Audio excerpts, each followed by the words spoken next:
Shalom, saudara dan saudari yang terkasih dalam Tuhan kita Yesus Kristus. Marilah kita luangkan waktu beberapa menit untuk berkencan dengan Tuhan saat ini, agar dari hari ke hari kita semakin dekat dengan Tuhan, sehingga hidup kita semakin diberkati dan menjadi berkat.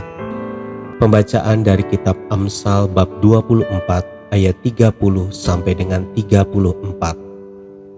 Aku melalui ladang seorang pemalas dan kebun anggur orang yang tidak berakal budi. Lihatlah, semua itu ditumbuhi onak, tanahnya tertutup dengan jeruju, dan temboknya sudah roboh. Aku memandangnya, aku memperhatikannya, aku melihatnya, dan menarik suatu pelajaran. Tidur sebentar lagi, mengantuk sebentar lagi, melipat tangan sebentar lagi untuk tinggal berbaring. Maka datanglah kemiskinan seperti seorang penyerbu dan kekurangan seperti orang yang bersenjata. Demikianlah sabda Tuhan, syukur kepada Allah. Saudara dan saudari yang terkasih dalam Tuhan kita Yesus Kristus, ada dua orang pemuda yang sama-sama bekerja sebagai supir angkot, tetapi kehidupan mereka sungguh berbeda. Si Willy sekarang sudah mempunyai rumah di kampung halamannya, bahkan bisa membuka usaha sendiri yang pengelolaannya diserahkan kepada orang yang dapat dipercayainya.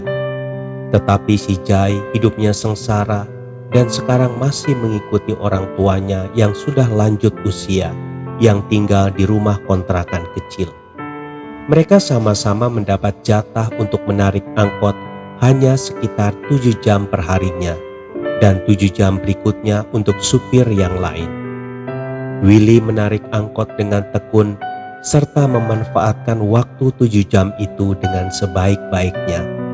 Setelah dikurangi uang setoran, maka uang yang sisa ia gunakan untuk makan dan membeli barang-barang keperluan sehari-hari, lalu sebagian lagi ditabung. Sedang Jai tidak memanfaatkan waktu 7 jam itu dengan baik. Dengan alasan capek, ia sering tidak bekerja, dan kalau bekerja pun sering terlambat. Kalau sudah demikian, ia mengendarai angkotnya dengan serampangan. Tidak jarang polisi memberi surat tilang kepadanya. Jangankan untuk menabung, untuk membayar uang setoran pun tidak jarang ia berhutang dulu pada teman-temannya. Perbedaan sikap hidup inilah yang membedakan hasil yang dicapai. Saudara dan saudari yang terkasih dalam Tuhan kita Yesus Kristus, untuk menggambarkan sebuah ketekunan sangat tepat untuk melihat binatang lebah. Untuk menghasilkan setengah kilogram madu, lebah harus mengunjungi lebih kurang 56.000 pucuk bunga. Untuk menghasilkan 1 sendok makan madu, lebah kecil melakukan lebih kurang 4.200 perjalanan ke bunga-bunga. Saudara dan saudari yang terkasih dalam Tuhan kita Yesus Kristus, seringkali orang menyalahkan Tuhan karena penderitaan dan kegagalan yang mereka alami. Mereka pikir Tuhan tidak adil. Mereka menjadi marah-marah kepada Tuhan dan timbul iri hati terhadap sesama. Kalau sudah begitu, timbullah niat hati yang tidak baik, yaitu menghalalkan segala cara untuk memperoleh keberhasilan.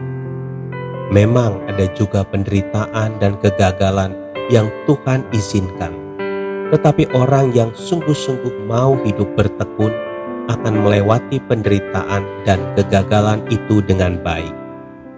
Parahnya kalau orang tidak mau menyadari bahwa penderitaan dan kegagalan yang dialaminya adalah akibat ketidaktekunannya. Oleh sebab itu, jika saat ini kita belum berhasil, tetaplah bertekun dalam usaha kita. Apapun bidang usaha kita, jika kita tekun berusaha dan tetap bersandar pada Tuhan, maka kita akan siap menuai hasil yang memuaskan. Pergunakanlah waktu yang Tuhan berikan untuk tekun dan berusaha. Jangan biarkan kemalasan serta iri hati menguasai hidup kita. Tuhan Yesus memberkati. Marilah kita berdoa. Dalam nama Bapa dan Putra dan Roh Kudus. Amin. Tuhan Yesus, mampukan aku untuk memanfaatkan waktu dengan sebaik-baiknya, sehingga hidupku berhasil dan nama-Mu dimuliakan.